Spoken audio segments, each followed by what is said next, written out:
Hey, what's the story? Yours truly, Philbo here, and welcome back to Philbo Reviews. Pardon for the delay with this concert review, this double header concert review. I think you might know which one I'm talking about because you clicked on the video and because you are here. Thank you so much for stopping by to Philbo Reviews. Again, it will be 1 week tomorrow.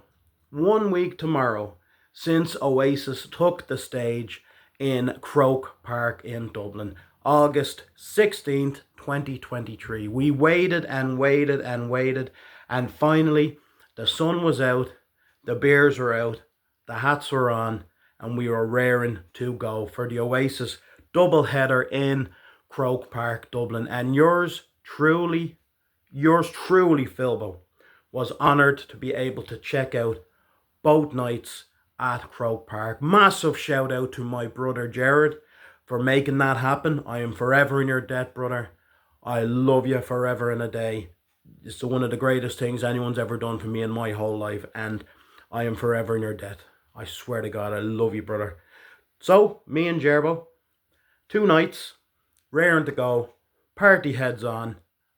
Let's get into it. This is, in fact, the full review and breakdown of Oasis, let's just say cast, Richard Ashcroft, and Oasis, the 16th and 17th of August 2025 in CROKE Park, Dublin. So, let's not wait around, let's get into it. So, first of all, I have to mention, right, I have been to CROKE Park.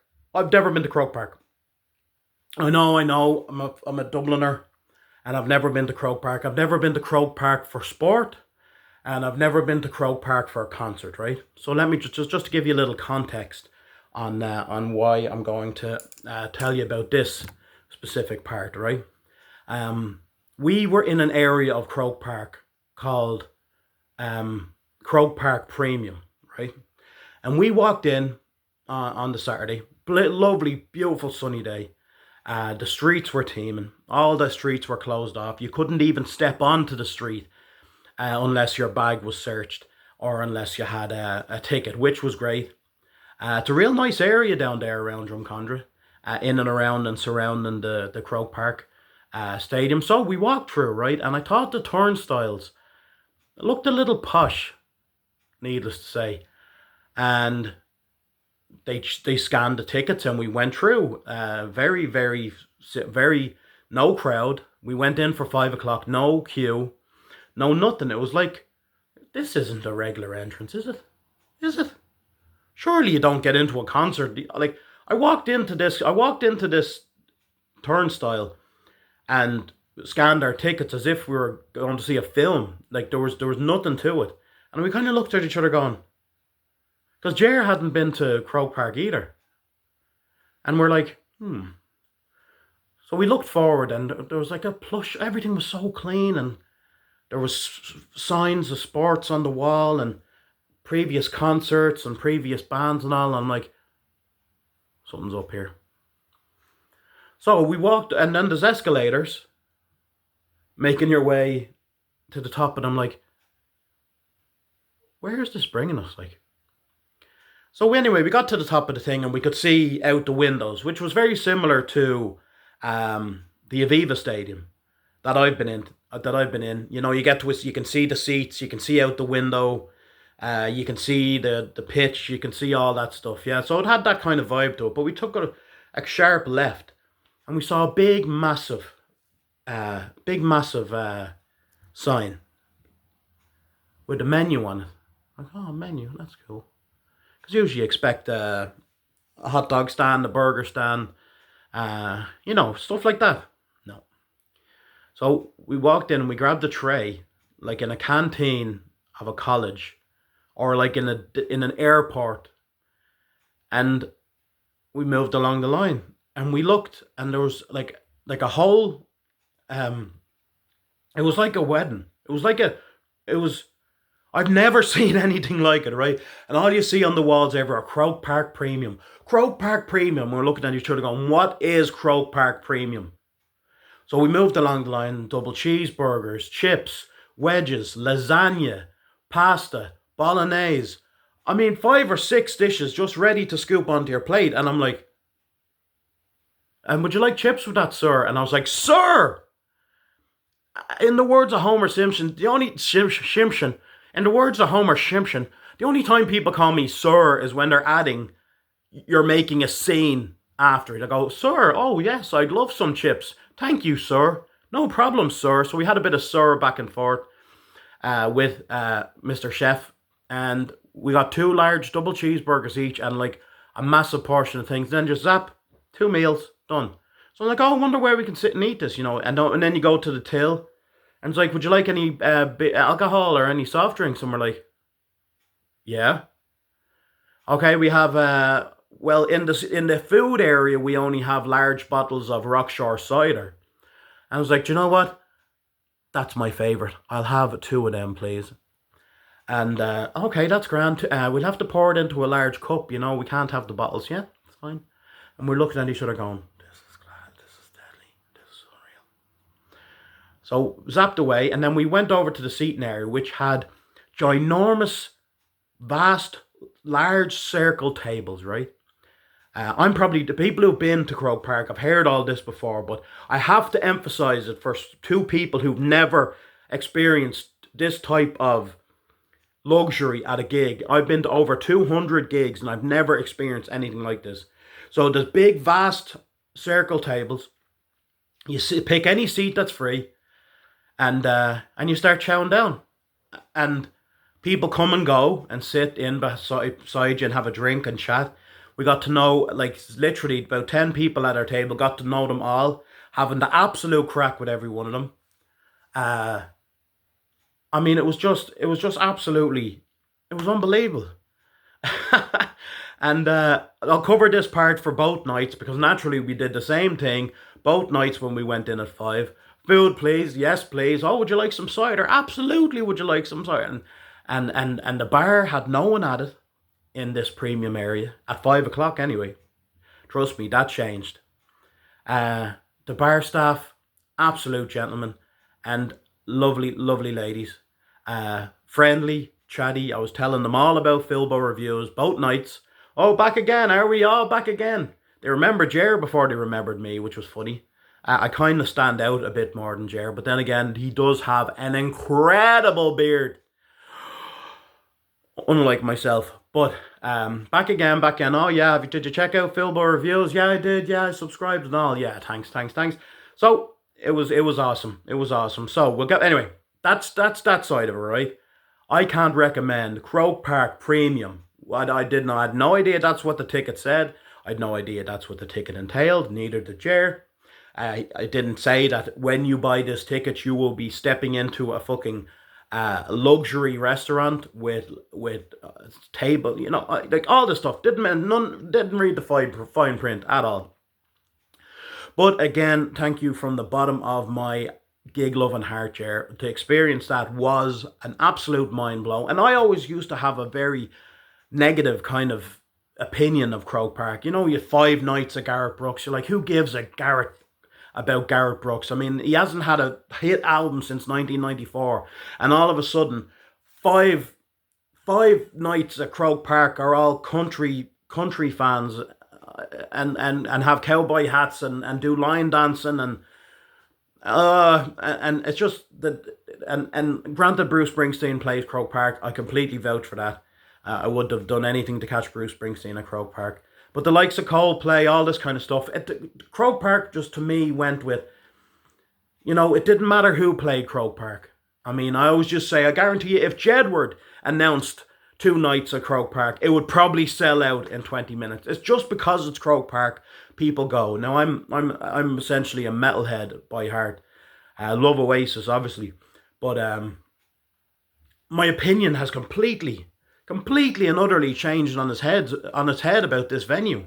I can't tell you, like, that the service. I mean, the Guinness in the plastic cup was the nicest Guinness I've ever tasted in a plastic cup, and I didn't think nice Guinness in a plastic pint glass was possible. But you know what? I tested it maybe 10 or 12 times, and I can confirm it's delicious. The seats, the area, the view. Oh my God. Anyway, we got our we got our bit to eat. I'm only just about over the whole 2 days, but like I think I started feeling normal again yesterday. Even then, I'm not sure. You be the judge. Um, we went in, had our bit to eat, and cast were on at 6. The Liverpool band, of course, who raged in the 90s during the indie and alternative scene, along with Oasis, with Blur, and of course with the Verve. So, Jer didn't know Cast very well, and I was very excited to hear their songs All Right and Walk Away, You. I love the melody in that song. So Jer, I sang the song to him. I was like, Jer, I can't wait for Walk Away. And he's like, sing it for me. And I was like, you. And then everyone around was like, yeah, I remember that one as well. I was like, I know, everyone remembers it. We may not know we remember it, but we remember it. So Cass got straight into it with a ton of energy. Sun was shining. They started with Free Me, then straight on to Sandstorm. Love Sandstorm. Then into Fine Time, and then Live the Dream. And you know what? A quick set, but plenty of energy. Absolutely enjoyed it. And then I said to Jericho, I think Walk Away is next. I think Walk Away is their 5th track. And the minute he heard it, he goes, Phil, do you know what? That is an awesome song. And it was his favourite and my favourite song from the Cast set list. And then they finished off with Poison Vine. And then, of course, their big hitter, All Right. So Cast was a perfect start to the night. And the seats, the crowd was coming in slowly. And by the time Richard Ashcroft came on at 7, the place was more or less nearly pretty much at capacity. Now, the set list wasn't the same for both nights from Richard Ashcroft. He started, now I won't go back and forth too much, but over the 2 nights, there was only one difference. On the first night, the 16th, Richard Ashcroft started with a song called Lover. And on the 17th, he started with a song called Weeping Willow. So that's the only difference in the set list. So that's the only, when I'm talking about tomorrow night's gig, I won't need to go through the set lists because they're the same. The Cast set list was the same. Richard Ashcroft only had that one difference. At the start, he did Lover on the 16th and he did Weeping Willow on the 17th. So Richard Ashcroft came on at 7. And this lineup, as far as a 90s throwback, was absolutely incredible. But you know what? I'll mash the both nights into the same. All right, I won't give you a big spiel about the first night and a big spiel about the second night because it was essentially 2 of the same repeated with some changes, which I'll obviously point out. But Cast on both nights, tons of energy, great throwback band, brings us immediately back into the center of the 90s when all these 3 bands were at their peak. So Richard Ashcroft comes on. We have Lover, and then we've Weeping Willow. So I don't think. And then we get into Space and Time. Now, some of the solo Richard Ashcroft stuff I wasn't too familiar with myself. Neither was Jer, but I was absolutely delighted to hear it because it's got some serious rock chops. Break the Night with Colour. Like I was turning to him, I was like, man, this stuff is rocking, man. There is some riffs here, man. And then of course, for the second half of his act, both nights again, he got into the Verve stuff, which I think everybody was very much waiting to see. Not that there's anything wrong or that his solo stuff doesn't hold its own, but at the end of the day, if you're honest with yourself, Richard Ashcroft were there to hear the Verve tracks, and he busted out Sonnet, which is an absolutely incredible song. Check out Philbo Reviews for a live video of that. And then he did Lucky Man and The Drugs Don't Work. My God, the sing back in Croke Park was absolutely sensational for that track. We all know and love that song. That song is a staple of the 1990s. And of course, both nights, he finished with Bittersweet Symphony, which got the most incredible reaction from the crowd, which was the best reaction of the crowd of the night so far. Oh God, like getting to see it one night and then getting to see it the next night again. It was like I just couldn't. I was so happy I couldn't cope, and they were at their inch perfect each night, inch perfect. Richard Ashcroft, Jer, is a born again fan. He hadn't known much of the Verve, or he hadn't known much of Richard Ashcroft's solo stuff, but he is a born again fan and absolutely enjoyed it, as did I. And then, of course, the main show, the main attraction, you know it, Oasis took the stage, and with snippets of the old triangle and In the Bushes, of course, naturally. And then we started off with Hello, it's good to be back, and it's good to have you back. Hello. Oh my God. Jer wasn't crazy about that as an opener. And let me tell you something about Jer. I asked him to do the review with me, but he goes, no, I'll just give you some notes and and then we'll agree to disagree or whatever. But Jer is the world's #1 Oasis fan. I don't say that lightly. He has been to Madison Square Garden to see them at least a handful of times. He's seen High Flying Birds in New York. He's seen Liam Gallagher solo in New York. He's seen Liam Gallagher in Knebworth. He's seen High Flying Birds. I mean, the list goes on and on. I think he's the variations of Oasis, High Flying Birds, BDI, Liam Gallagher solo, and Oasis as as being Oasis in all their glory with the two Gallagher brothers. He's seen them 14 times. He's seen High Flying Birds about 6 or 7, maybe 8. He's seen BDI maybe 6 or 7. He's seen Liam Gallagher solo. I mean, we're talking nearly 50 times in all the variations that Oasis have, which is an absolute mind blow to me. Being this was my first and second time seeing them ever. I've never seen Oasis, and the fact that he thought it would be he knew I did the movie reviews, he knew I did the concert reviews, and he knows I love fucking music. There, of course. So what? It slipped out. I did my best. I went 17 whole minutes without cursing, though.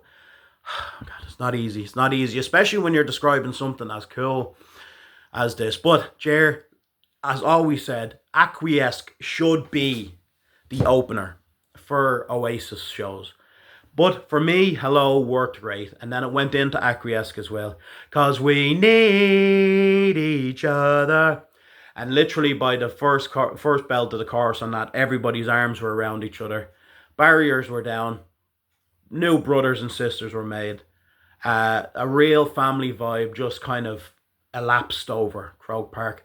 And it really felt we're in like a safe place, you know. We felt like, you know, everything went, nothing else, everything, it was very, I mean, the energy on the first night was an absolute mind blow.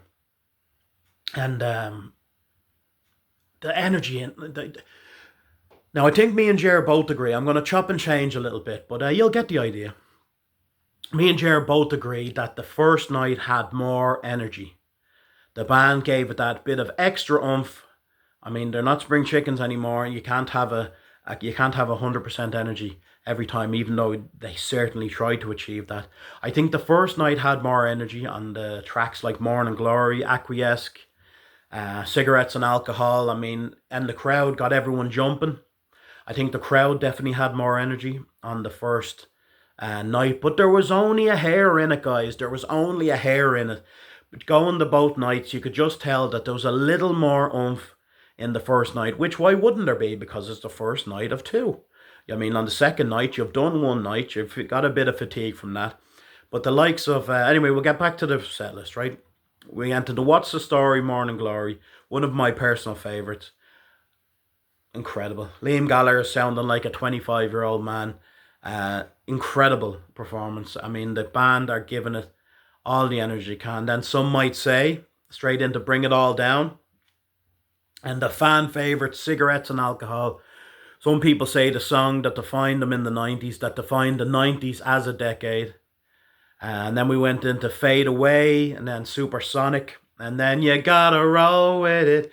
Like, I remember 8 and 9 years old hearing these songs. Number 1 this week, Oasis with Morning Glory. Number 1, again for the 4th week in a row with Roll With It. It's Oasis. Number 1 after number 1 after number 1 after number 1. And it just brought both, obviously this is nothing new for Jerry. He is an Oasis connoisseur, but from yours truly, Philbo here, as a fairly a newborn, born into the light of 90s nostalgia. I mean, this really was a mind blow for me. Supersonic roll with it, class. Then we went into Talk Tonight, and then Half the World Away. Noel sounded absolutely incredible, and he gave an incredible lash of Half the World Away. Then straight into Little by Little, and this year he said this made the hairs on his arm stand up. Little by Little absolutely blew his fragile little mind. He's obviously heard that song probably more times than he's had hot dinners. But he says that's one of the best performances he's ever seen, Noel, of doing Little by Little. And I have to say, I'll take your word for it, brother, because it was brilliant. Then we got into a bit of, do you know what I mean? Yeah, yeah. And that got, what a song. That was one of my very first songs, 97, that really, really made my head turn when it came to Oasis. And then we would go straight into Stand By Me, and it sounded just like it did back in the 90s, like this, the big band kind of vibe to it. It was absolutely incredible. Both nights, Stand By Me, dedicated to their mum. And absolutely, oh, what a song. What a double header that was. You know what I mean? And Stand By Me, brilliant. Then we went into Cast No Shadow. I mean, come on. Come on. I mean, you know it. I mean, I'm not telling you anything that you don't know about this gig. And even if you weren't at the gig, I'm not telling you anything you don't know. I'm just, have to share. Slide away, then into Whatever. Again, videos for Whatever is on Philbo Reviews. I'll put a link below. Then we've Live Forever. And then Rock and Roll Star. Jer's absolute favourite song live.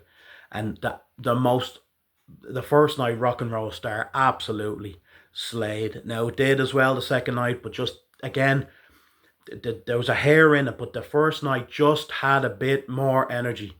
There was a hair in it. But Rock and Roll Star brought us to the encore. So, quick run to the bar. You didn't have much time because they were not much toilet breaks to be had, and if they were, you'd better make them quick.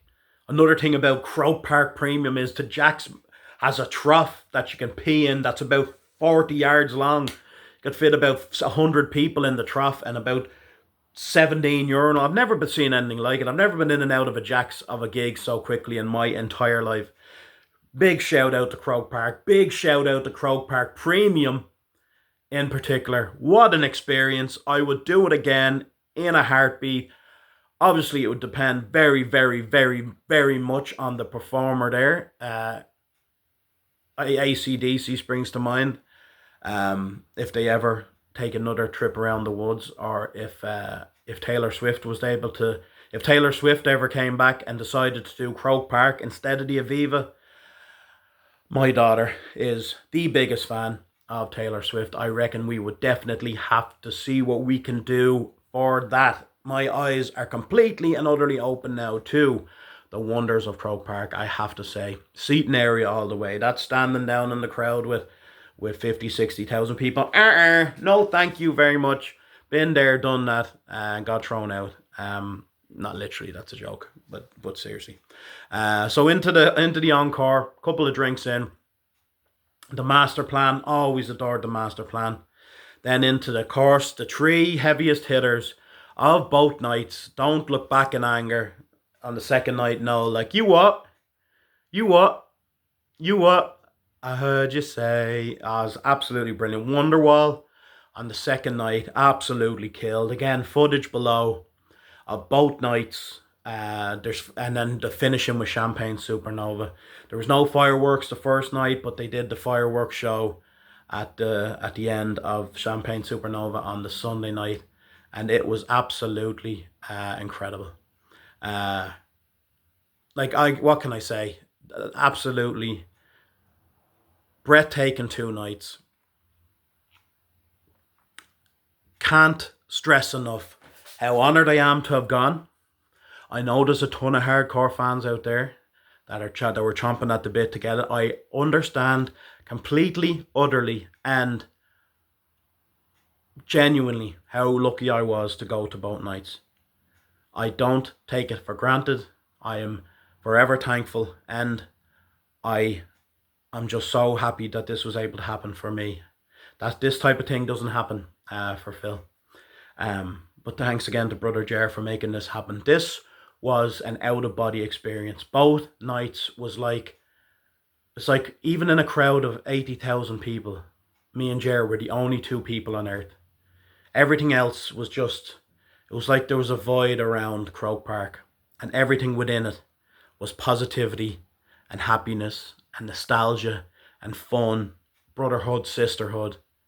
It was very, very, very special indeed. And I'm, as I say, over 200 gigs, and I've experienced some absolute, I wouldn't be a big gig goer, you know what I mean? I've never done Slane. I've never done Nebworth. I've never done, you know, I don't think I've ever even done an 80,000 person gig before. No. I'm more of a, I metal bands, you know, Temple Bar Music Centre, the Academy, Whelan's, Opium, you know, smaller venues. Certainly not at the price of Oasis tickets, more like 30 quid. But for my first big 80,000 spectacular, I can't fault it in any way, shape or form. Bottom line is, Oasis, night 1, Saturday, 10 out of 10. Night 2, 9.8 out of 10. The energy just dipped ever so slightly on the Sunday night, just by a march hair. So 10 out of 10 is Philbo's rating for Saturday night, the 16th. I thought Cast and Richard Ashcroft were an absolute pleasure to watch and an absolute asset to the whole night as a whole, and much respect to them. I hope they've gained tons of new fans from their experience supporting Oasis. So Saturday night, 10 out of 10, absolutely flawless. 9.8 out of 10 for Sunday night, just a hair off as far as the difference goes.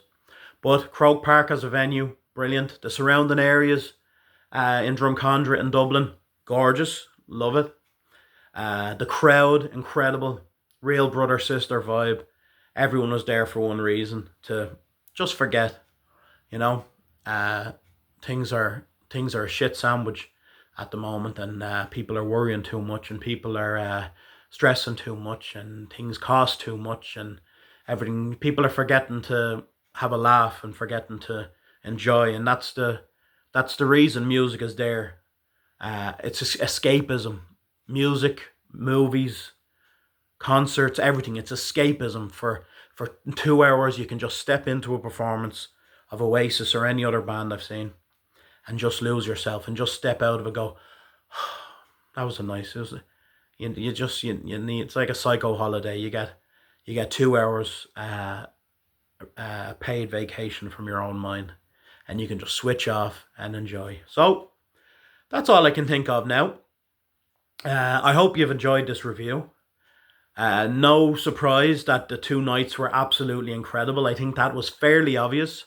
Thank you so much for all the love and all the views you have given my Oasis videos.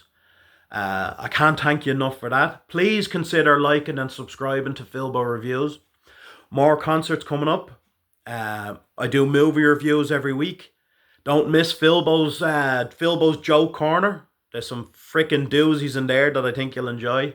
I do album reviews. You name it. You name it. Join the channel. Come along to Philbo's and we'll have the crack. So yeah, Philbo Reviews. Be sure to consider liking and subscribing. Tell a friend. And continue to enjoy the Oasis content here on the channel. And I hope you enjoyed this review. But my God, what an absolutely incredible doubleheader on concerts. And please, please, please, if God is willing and the rock gods are willing, from the looks of things, Liam and Noel are enjoying this more than they ever thought was possible. So hopefully they'll get to the end of the American run, get their paycheck, and then they could spend the next 2 or 3 years just completely and utterly owning it. You know, if anyone in my opinion, deserves 5 nights at Croke Park, it's Oasis. Not Garrett in books. I'll never understand the appeal of that guy. Or Coldplay. Ass play. Like lukewarm play. Give everyone a bright, sparkly little light and have them wiggling at the same time during a show. Oh my God, this is the best experience of my life. No. But my head, my eyes are clearly open now, kind of. I know you can't probably tell. To the wonders of Oasis Live and the wonders of Croke Park as a venue. So, I think half an hour is good enough. Thanks a million for stopping by. May the sun always shine, and let's all live forever.